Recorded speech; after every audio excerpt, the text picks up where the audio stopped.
as a universal language. Hey, hey, hey, let's celebrate music as a universal language. Say viva to music education.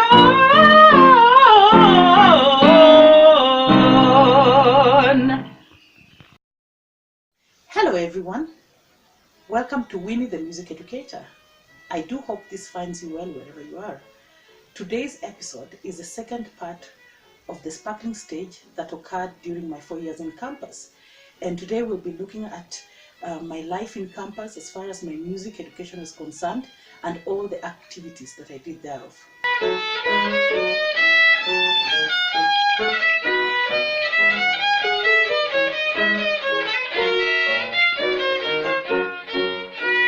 At the university, I majored in Bachelor of Education in Music, and I did also a minor in Kiswahili.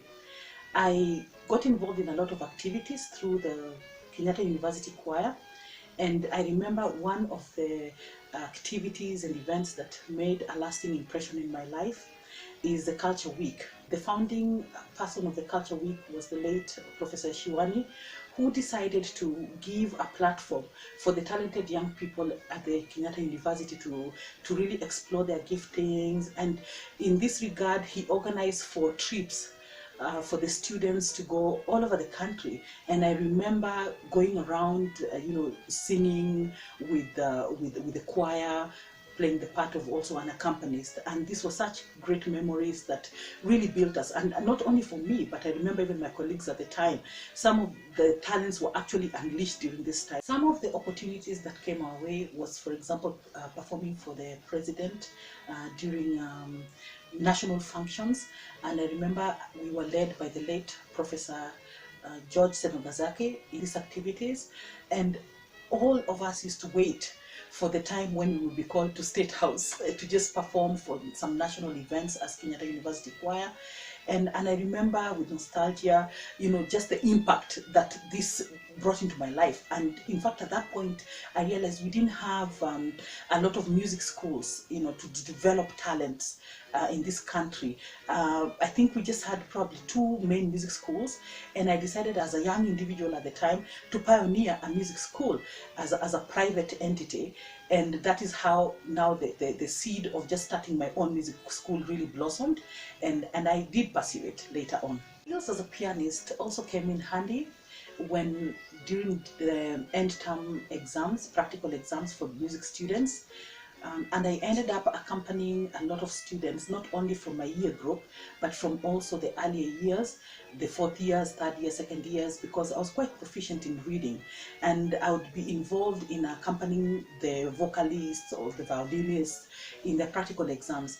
I got, a lot of respect from my peers, from my college mates, because of this ability. And I just thank God for the opportunity that I got to develop my skill also while I was at the university, because without all these opportunities, I don't think I would have been as proficient as I got.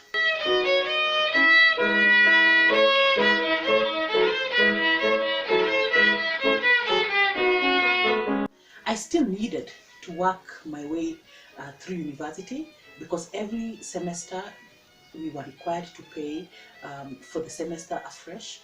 And I remember clearly that my parents were struggling financially.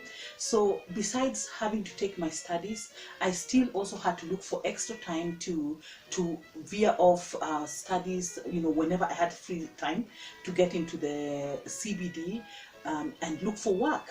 And one of the things that I eventually did, because I remember I was still teaching at the church, but then I realized that going to the church was now becoming a bit tricky because it was very far. And in between lectures, I could only have maybe about 2 hours to be able to do some teaching and go back to class again. So I did ask God to give me a solution to this. And luckily enough, I met somebody at my church who was running a production company. During those days, we had a lot of artists. Only way they could sell their music is by through CDs. And so this gentleman ran an institution, actually to the biggest that mass-produced music CDs for artists. So he offered to give me some room in his company in town. in Church House building, and that is where I actually started my school. And I used to teach during the weekdays in any free slots that I had. Then I would go back to campus. This way, then I was able to pay for my fees in campus and just sustain myself with the basic needs, and also still take my siblings through school. I was also still involved in providing my services for the Kenya Music Festivals, but this time it was a little different, and I decided to also do it more privately, geared towards better performance on stage. And this happened at the Church House, and Church House was very close to where the music festival, at that time it was very much centralized in Nairobi. So we do rehearsals at my office in Church House, then dash over to the festivals to perform. And what started being very clear is that by the time now we're getting on stage with these different groups, they would do so well because obviously they sought me out a bit more, earlier, also with more rehearsal time, and that way also now they ended up performing at a higher quality. And this in itself, gave me more credibility amongst the music fraternity for my work, because obviously the performance standards were getting higher and better.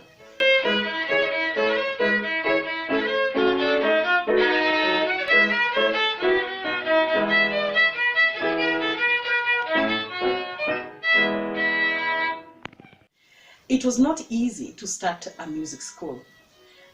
This was something very new to me, and it just dawned on me that I'm a young entrepreneur, and some of the challenges I faced, or the things that I had to do and learn early in life as far as business is concerned, is that you have to start small.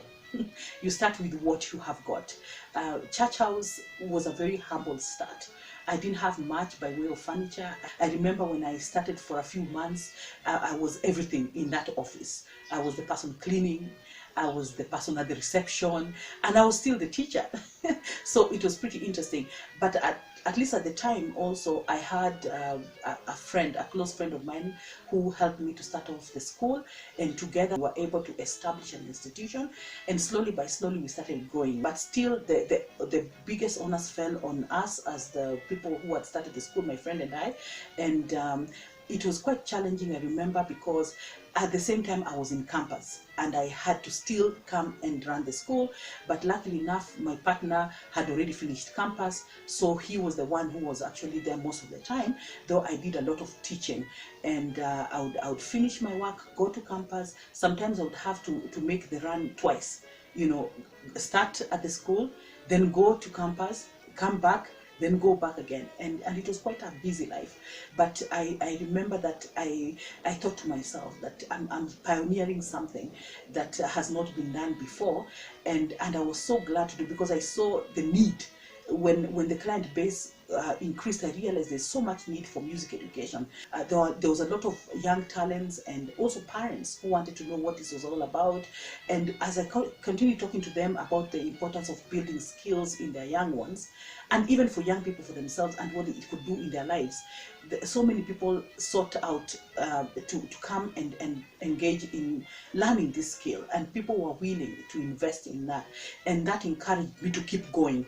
I realized that this is not an exercise in futility, and there was actually a gap and a need. The learning of music has always been perceived by the bigger population as a privilege for the rich people or those people of means, and it has taken so many years, even until now, to convince the masses that music education is not only for the rich, and actually it adds so much value in a human being's life, especially when it is done at a young age. You know what, anyone can learn music, and you don't have to be very rich to learn music, because a lot of times when you talk to even a parent, they'll ask you, is half an hour lesson enough? They would think that, when they're paying a certain amount of money for half an hour lesson, they're looking at it from the perspective of, when you go to school, for the same amount of money, I could be paying for hours of lessons in other subjects. And they were not looking at it as a specialized skill that just needed, a certain amount of time every particular lesson to be able to at least start getting into the depths of the skill, and something that was actually supposed to be built as a lifelong skill, rather than just for short-term purposes. But then I'm really grateful to God, because slowly by slowly, the bigger population has been able to understand why music education is so important, especially for people at a very young age. If you start at a young age, then you reap the benefits in the rest of your life. And basically, music education just adds so much quality to a human being's life. Indeed, what I was able to achieve during the 4 years in campus was no mean feat, and I needed to be very strong because I had to work for so many hours, juggling between being a young entrepreneur and being a student, and sometimes, unfortunately, I would miss a couple of lectures, and this was not funny because I had to catch up. Secondly, also, I had the challenge of having to convince people to pay on time for lessons, because this was something new, and what happened, people would prioritize other things in their lives before they pay for music lessons. In fact, one of the life lessons I learned from here was that you spend as little as you can, and maximize on savings, because you never knew what the next day would hold. And I remember actually a major event that happened and really destabilized us just towards the end of my university was when the bomb blast happened, because this was actually an event that totally almost ruined my business, because we were right in the middle of it. And I remember, in fact, just by God's grace, we came out alive, because this was a time when we were having the music festivals were just about to end, and I was caught right in the middle of that bomb blast. And sometimes I think up to today that God spared my life, because at the time when it happened, I was at the music festival, so we just had this big blast, and in fact, I knew I was dead. I was hysterical. I carried on the trauma for a long time. I became claustrophobic, fearing just being in small confined spaces. And it's something I'm still struggling with up to this day. But what I'm glad about is that we came out from that season. I remember we shut down the school for quite a number of months. And it took a long time. This was a dark period in our business. My partner and I, we really suffered financially. But thank God we were able to come up with other strategies. Like, one of the things we learned was now to go into clients' homes. One of the other things that grew in our minds was that we need to open other offices elsewhere, not just in the CBD. And this is how now we actually started growing our school into other branches. Not everyone I met along the way encouraged me to pursue my chosen path in developing my skills in art music, though I had completely fallen in love with it. And I remember even at campus, sometimes I would suffer under the hands of some of my lecturers, who actually called me a Westerner for this. But I decided, this was not my doing, because nobody chooses their gifts. God gives you a gift freely. And I think what I would encourage people at this point is that whatever gift you're given, you owe it to yourself to pursue it to the highest level you can. You need to work at it, you need to maximize on the opportunities you're given, and even if you hear dissenting voices along the way, you owe it to yourself to actually just shut them down and determine to develop what you're given. So this is the lesson that I learned, and I would like to encourage other people to do the same. Be sure to tune in for our next episode. Remember to like, share, leave a comment.